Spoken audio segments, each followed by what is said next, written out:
Okay, welcome to Defining Tanya. Up to Ois Pay. Yeah, last week we spoke, or a couple of weeks ago, we spoke about the Esser spheres, which obviously demand a lot more time, but this is just basic definitions. Maybe a drop more than basic. Okay, Pay. Penimius Haratzon. This is this is possibly one of the most important subjects important ideas to understand. And it's so simple. And it's so what's the word? I mean, I really literally understanding that when I first heard about this idea of the difference between Penimius Haratzon and Chitzonius Haratzon, my life changed completely. Penimius Haratzon is basically what you really want, and Chitzonius Haratzon is what you have to do to get to what you want. The difference between going skiing and the 5 hour flight to get to France to go skiing. Like, do you want to get on the plane and go skiing? Yeah. You don't really. You want to go skiing. That's what Penimius Watson is. So what's another word for Penimius Watson? Something that you want as an end unto itself. Mm. Tainug. Oh no, yeah.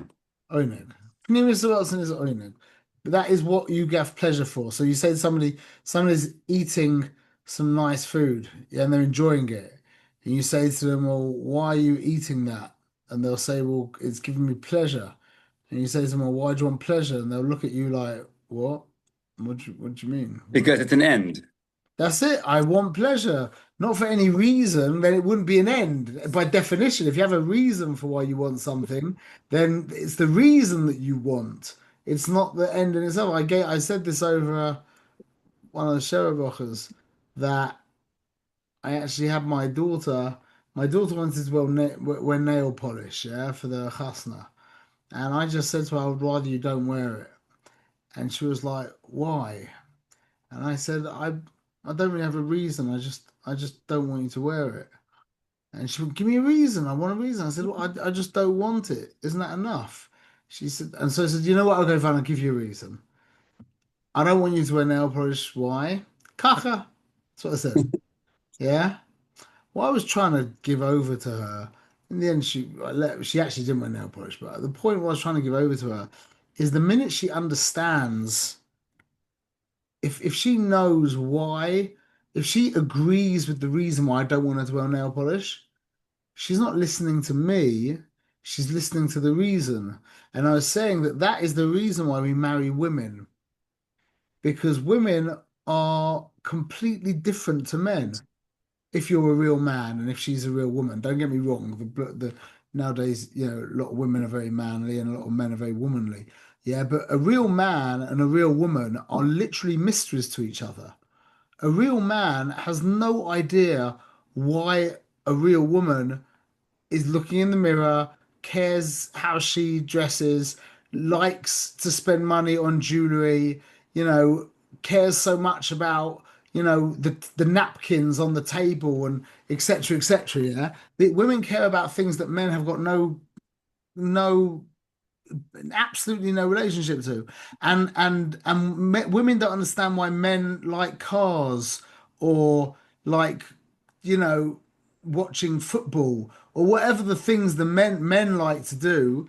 Yeah, so it comes out that that's what a marriage is based on, and that's why the chukim of the Torah are so precious, and that's why the goyim laugh at the chukim of the Torah, because the chukim of the Torah are really where our relationship with the Ribono Shel Olam is that's really where the relationship's at. Why? Because tefillin, even though like tefillin's a choik, yeah, but it's got like a spiritual. I really enjoy sitting in tefillin. I feel very like holy and connected and stuff like that, yeah. But when you're doing something and it makes absolutely no sense to you, why? Because the other wants it, you're really connected to the other. That's called Well, Pneumatology. So when you don't mm, understand the reason, dafka, when you don't understand the reason, that's when the connection takes place. So when your wife wants to spend, you know, 12,000 shekels on a new shaitel and she really wants to, and she understands the matzav with the money right now, and she really wants to, and you really don't like, you're like, what are you, like, why? It's ridiculous, and you do it for her anyway. You really connected there. You really So is it better not to know the reason then? Why do we encourage ourselves to know what's the reasons for things? it's definitely in regards to the relationship. Remember, if you're doing something and it makes sense, then you're not really, it doesn't mean you're not doing it for her, but there's the chance if you wouldn't do it if it didn't make sense. Yeah. I'm not saying everything's a mystery by women. Sometimes they want to go to a restaurant where there's not a lot of people there. Yeah, that makes a lot of sense to me. But it's not like I'm doing it because it makes sense to me. I don't care where I go particularly, but it makes sense to me. I'm just trying to explain to you that the Penimius Haratzon does not have reason to it. It doesn't have logic to it. It's about pleasure. There is no logic to pleasure. The reason, the fact that my kid likes herring, yeah, my dad literally would rather jump into a fire than eat herring, yeah. That's well, however that worked out, it could have worked out by many different ways. But the fact that he likes herring and he hates herring, the fact that she likes to spend money on this and he likes to save money or whatever it is, these pleasures, these are ends. They're not predicated on reason by definition. Penimius Haratzon is not predicated on reason. It's predicated on who you are.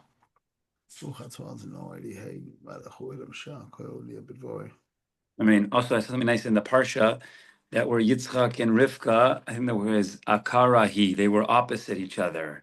And I saw like Levi Yitzchak that like you said, the men and the women, they have to be different. They have to be completely opposite to connect.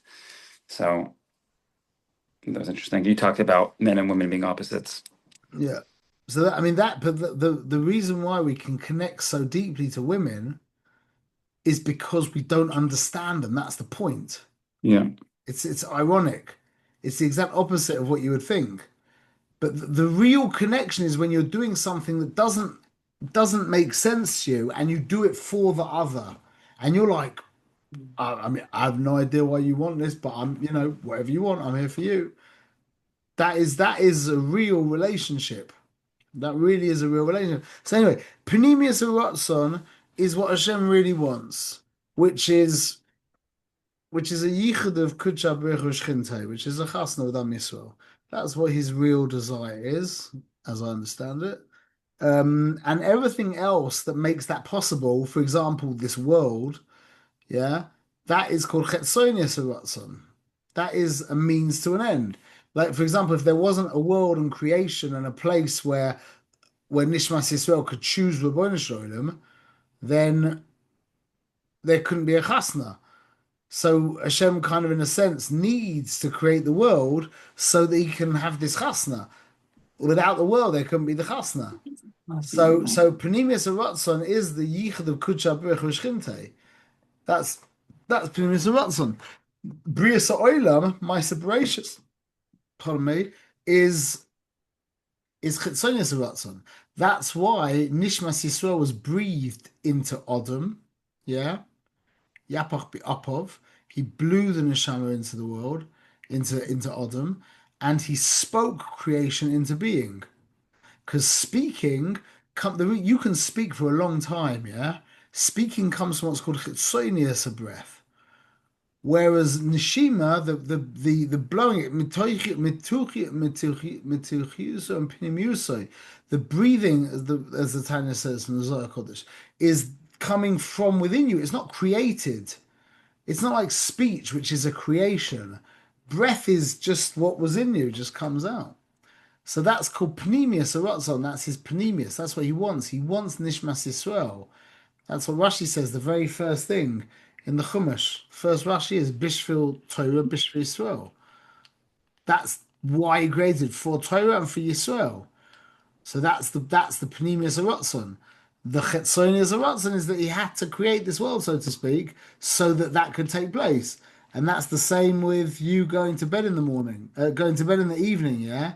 Like you would rather not go to bed, but you have to go to bed, otherwise tomorrow you'll be exhausted, whatever.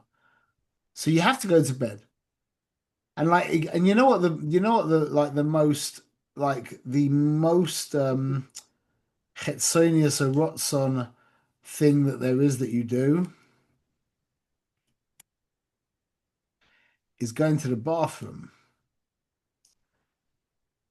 And it's funny because that we use the word need for. And in fact, in Chazal, we call that srochov, your needs. That's why it's hard to say that Hashem needs. Because when we talk about Hashem needing, we obviously, and that was the reason why Paro didn't want his Chevra to know that he went to the bathroom. Because, because going to the bathroom, no one wants to go to the bathroom. Meaning you need to go to the bathroom, yeah? If you don't want to go to, you would rather, if you could press a button and never have to waste any time excreting, yeah, you would do that. So going to the bathroom shows that's called srach of your needs, which means that you are subservient to a greater power. Call it Mother Nature, whatever you want, call it whatever you want. But that's the idea of going to the bathroom. That's why I think that by the mitzvah of tchumen, yeah, of of um tchum, where you can walk 2,000 amas on Shabbos. Yeah, you know you're allowed. It's about a mile and a bit, something mile and a third, something like that, about 1.5 kilometers, something like that. You're allowed to walk that far on Shabbos. You can't walk further. That's your gvul. Yeah. But you are for one reason, it's all bad weather as well. But one of the very few reasons you're allowed to go out of that boundary is if you need to go to the toilet. You're allowed to walk for miles and miles and miles if you need to go to the toilet. And I was just thinking you could say like this that the tchum is there to remind you that you are you are limited by a greater power than yourself. Yeah, you're limited by the Tchum Shabbos. You can only go 2,000 amas. So Chazal said, you know what, if you need to go to the toilet, you can go out of there. Why? Because you're still limited by you need to go to the toilet. So you're not going to delude yourself into thinking that you're unlimited. So the 2,000 amma Tchum is there to stop you from going further, to keep you limited, to remember that you're a limited being. And so you can go out of that if you need to go to the bathroom because it's like you're swapping one limit for another limit. That's a side point. Anyway, so that's Penimius Haratzon. Penimius Haratzon is Yisrael doing Torah and mitzvahs. That is the yichud of Kudsha Brechu, Shchintaya, of Kodesh Baruch Hu and the Shechina. That's Penimius Haratzon. Okay, onward. Itzi, okay? It's clear? You guess so? Sure. Yeah? Okay. Penimius Ratzon Look, means something. connection with Hashem. No, Penimius Haratzon is, well, Hashem's Penimius Haratzon means what Hashem truly wants, Hashem truly wants. Okay. as opposed to something that he has to create so that he can get to what he truly wants. And what does he truly want? And get He that. wants the yichud of Kudsha Baruch Hu He Shchintay. wants the relationship, I He guess. wants the relationship. I don't like to say that. He wants the yichud of Hashem and the Shechina. He wants to merge back with his Shechina. He wants his Shechina to merge back with him. Yeah, if you want to call that relationship, you can call that relationship. God, and just going back to the nails example, because I really like that example, where you told your daughter, "I don't want you to wear it," and she I don't said, know. well, and you didn't want to give a reason. The reason you didn't want to give a reason is because if there's a reason, then she's only doing it for the reason, not doing it because of you. Exactly. But What would it say? but What it's would you your say? What would you reason. say, Yitzi? What would you say if your wife came up to you and she said, Yitzi, could you just not wear that hat today, please? I'll be like, why? Yeah. And And she she say, and she just goes, I just don't like it. I probably would not wear it. Yeah. So I'm just saying that is, but Because when I have 50 other hats, just by the yeah, way. I knew obviously, but if it was something that you really wanted to wear, that's when you want something to wear, you're like, tell me why. Just give me a reason. But the whole point of the relationship is then you're not, if it makes sense to you, then you are humbling yourself to the reason, you're humbling yourself to your logic. That's not Exactly. what the That's okay. relationship is. You're not humbling yourself to you're humbling yourself to your wife. And it's the best is when she doesn't have any logic, and that's why we marry women because we don't understand what they want. We don't understand how he could even entertain the idea of spending $10,000 on a ring. And in fact, Or you a can purse. buy the same diamond ring, yeah, but it's a lab grown one that you can't see any difference whatsoever. That you wouldn't even know which one's which. And they duffer want the expensive one because it's expensive. And you're like, why? You can save $5,000 and we could like do something else. But I'm just giving you these. I'm sure, obviously I not. know it would be another good. I mean, one of the things I love that was written in here, my favorite lines is this line is that a marriage is God's classroom for kindness, patience, and self transcendence. But this Yes. is also another reason why you're married to a woman to do things that are above logic. Well, It's another stepping stone to get you to that relationship with Hashem to follow Him with no logic as well. yeah, absolutely. Well, that's the same with all relationships. Well, remember, if you're doing something for someone because it makes sense to you, you are not necessarily, this is the point, doesn't mean you're not necessarily humbling yourself to another person. But for sure, if you're doing something that someone else wants, you don't understand it and you don't want to do it, then you're really humbling yourself to another person. That's really a relationship. So what would be the takeaway just of this little piece? So what's the takeaway in terms of like an everyday relationships with people and everything? What am I? How do I On live? I mean, look, this kind of intimacy doesn't need to exist by your friends. You know, Okay. it might do, but it doesn't. It needs to exist in your marriage. When your wife tells you to do something and it makes no sense to you. In fact, the way you see things, you should do the opposite. But no, she wants it this way, and you do it that way. Yeah, you really merged with her just now. That really is a deep. It's a very deep. That is like the ultimate bond. Is where you put, especially when it's at the expense of your pleasure. When you put her pleasure above your pleasure, and you don't understand her pleasure. That's like the ultimate act of marriage. Okay. Okay, Okay. tough. Okay, Sadi, Tzimtzum, and Hester Ponim. So the difference between Tzimtzum and Hester Ponim is the difference between Kamnas and Eiches, between quantity and quality. They're both ways of stopping down levels of light. Yeah, Hashem, it's called the Or Ein Sof, let's say, and he he the act of creation is done through stepping down his level of light. Okay, so like just like you've got a good example of this is you've got a rock, a completely smooth, clean rock, and you take a diamond chisel and you scratch out Yitzi. Yeah. Before you did that, there was no Yitzi. Now you've removed some of the rock. Now there we see the name Yitzi. That's how creation works. That creation is an absence of creator in a sense. Not really, not capshuto. But that's the idea. So there's two systems, so to speak, or two styles of downgrading the divine light. One is called Simsum, one is called Hestaponim.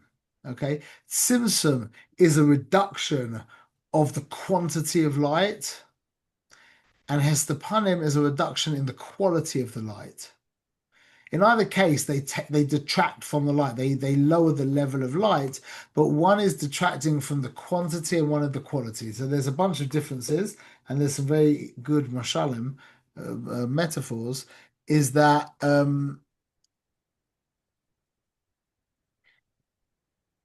as a photographer, pardon me, as a photographer, this is very like in my, I feel very comfortable with this. You have the aperture in the camera. Yeah, the aperture is a hole, a an adjustable hole, yeah, in the camera, and it stops down if it's very bright. Your pupil, look at your eye. Yeah, look in your eye dilates and contracts. That is tzimtzum. When it's dark, your eye dilates. Yeah, the pupil gets bigger. It's really actually the iris that dilates, but whatever. The pupil dilates, it gets bigger to allow in more light. And when it's very bright, if you go out in the sun, look at people's eyes, you'll see that the pupil's very small because it's letting in less light. I wake up in the morning, it's dark in my house. I'm the first one up, thank God.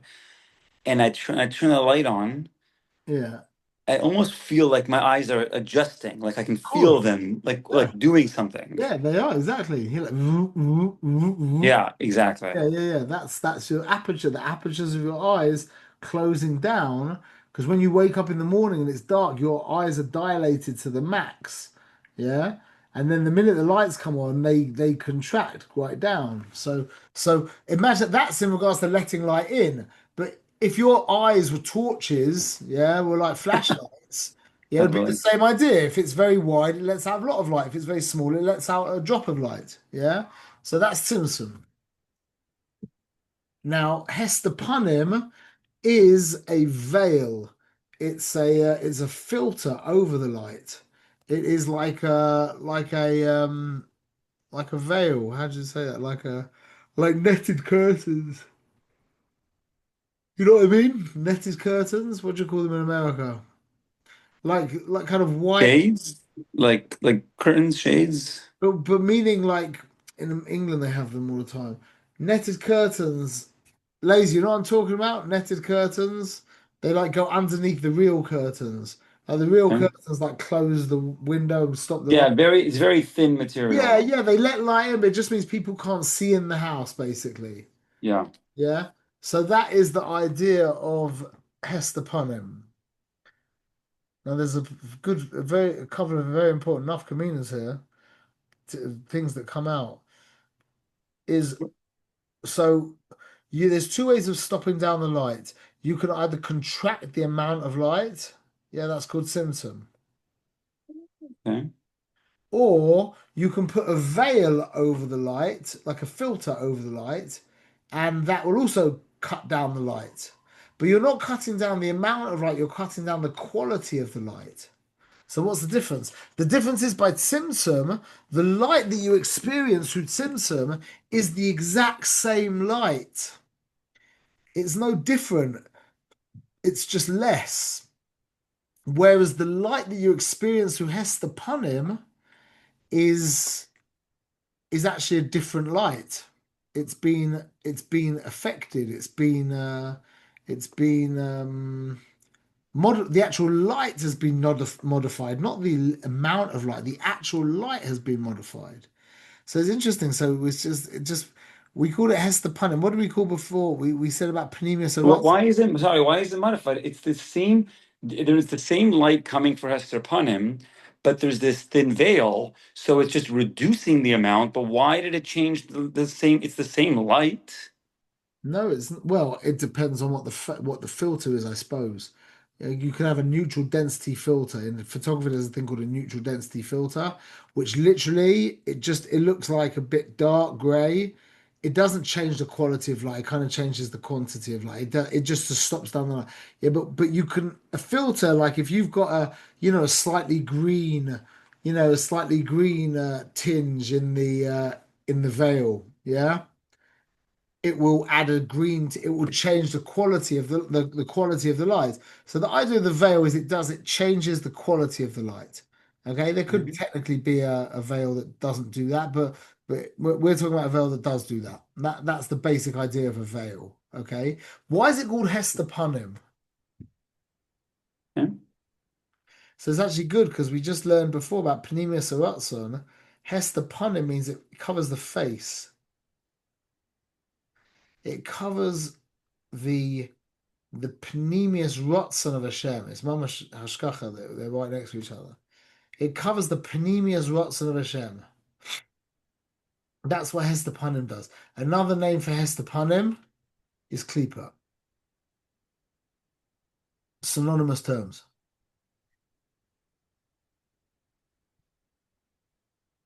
Synonymous terms.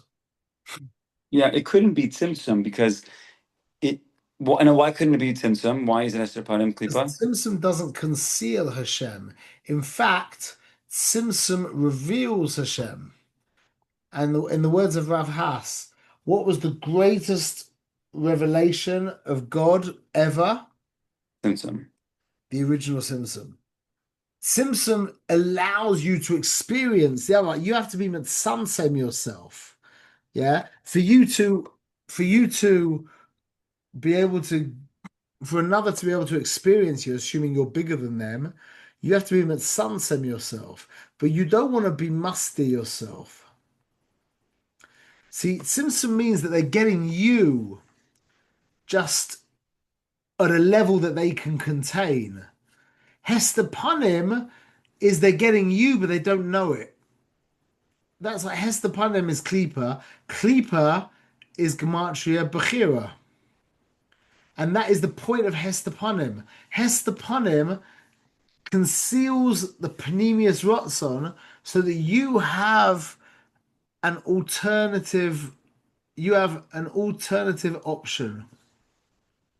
Hester Panim makes you feel that you are an independent being.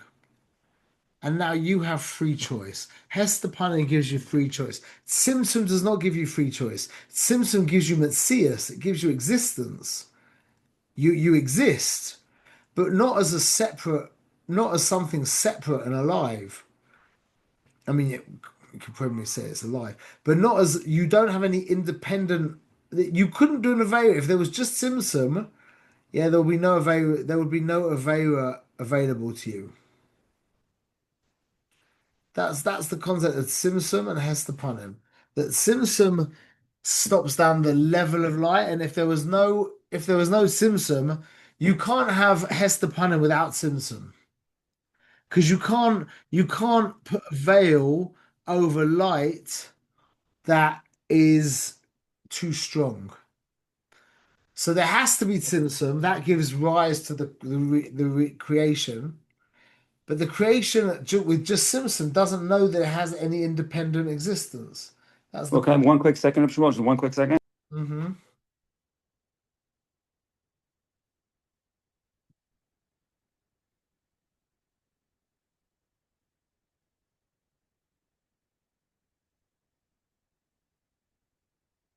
Okay, I'm here. Okay. Um, so yeah, so that is Hester Panim.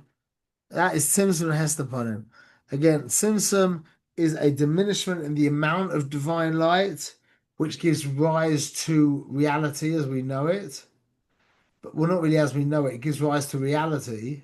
Hester Panim is a is a filtering of the quality of that, is the filtering of that light, which doesn't give rise to reality.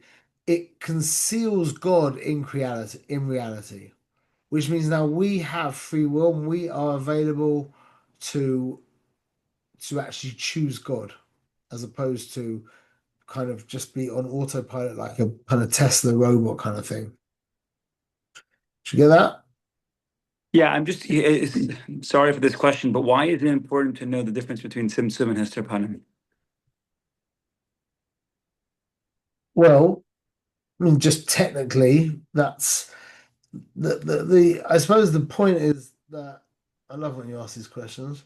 Um, See, at the end of days, the way the Tanya explains it is that Hester Panim will be taken away. So we need we to know. I mean, on our own level, there is, I suppose, I suppose an example of tzimtzum would be when your child brings you home a paper from Cheder and they've done really well. And you're actually really happy as well because they've done really well and etc. Yeah? And you just beam and smile at them and say, "Wow, you're such a good boy. This is fantastic. Well done. This is really, really special. I really appreciate this." Yeah. What you've done is you've been with Samsam yourself. You gave him who you really are. Like that is your real. That's who you love him. You mamish, you love him deeply, yeah. And you were able Hmm. to express some of that love. You had to kind of phrase it in his language. Like you couldn't say, like Cole. That was that's really a very sophisticated fan. I'm really deeply impressed by the craftsmanship here. You couldn't give over on a very sophisticated level how you're really feeling inside. I'm really feeling like that my purpose as a father is being fulfilled right now by the fact that you're being successful in school. You can't say that to him. He'll just look at you like you're a nut, yeah? So you just big smile and say, Cole, that's beautiful. Well done. Kol hakavod. Yeah? But that's really you. It's you just crunched down. What about when he does something really naughty? Now you have to wag the finger and shake your head in disapproval, etc. Yeah, that's not you. You don't want to do that. That's Hester Ponim, meaning you're concealing who you are is your love for him. That's who you are. So to give him your love, you have to constrict that down and put it in a packet that he can appreciate. But when he does something that needs now that isn't in accordance with your will, now the reaction is going to be a Hester Palamdika reaction. I mean, you're going to conceal your inner will, which is your love for him, and you're going to contain it in a vessel of disapproval. That's it on a very practical level. So I Okay. mean, to understand these concepts are very. I think as you get them clearer and deeper, those kind of questions fall away because they're so foundational. And it comes up in all Hasidus over and over. I mean, that's the point of what we're doing right now is this idea of defining these terms, and it just like these ideas are just so foundational that it's like you'll see it in every strata of your life when you understand the difference between stopping down with quantity and stopping down with quality. You'll see it played out everywhere. Okay, we'll call it a day. Okay. Shkoyach.